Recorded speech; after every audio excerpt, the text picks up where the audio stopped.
Ifahamu historia kamili ya Waziri Mkuu wa Jamhuri ya Muungano wa Tanzania, Daktari Mwigulu Lameck Nchemba.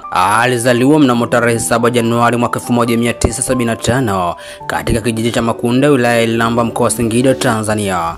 Alisoma shule ya msingi Makunda mnamo mwaka 1987 mpaka mwaka 1993. Elimu ya sekondari alihudhuria shule ya sekondari Libolu Olevo na baadaye shule ya sekondari Mazengo Elevo jijini Dodoma. Ametoka katika familia ya kawaida kijijini, lakini alisoma kwa bidii na kufaidika na mikopo ya wanafunzi kufikia elimu ya juu.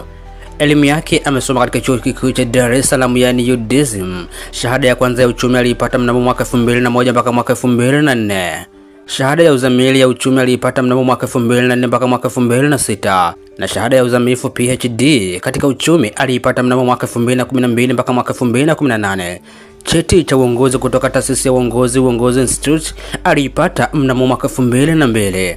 Safari yake katika Chama cha Mapinduzi CCM, ni mwanachama wa Chama cha Mapinduzi CCM, lakini pia ni mbunge wa jimbo la Iramba Magharibi kuanzia mnamo mwaka 2010 hadi hivi sasa. Ni mweka hazina wa Chama cha Mapinduzi CCM mnamo mwaka 2011 mpaka mwaka 2012.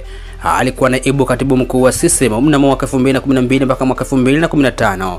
Wizara alizowahi kuhudumu, mmoja ni waziri wa kilimo, mifugo na uvuvi mnamo Novemba mwaka 2015 hadi Juni 2016.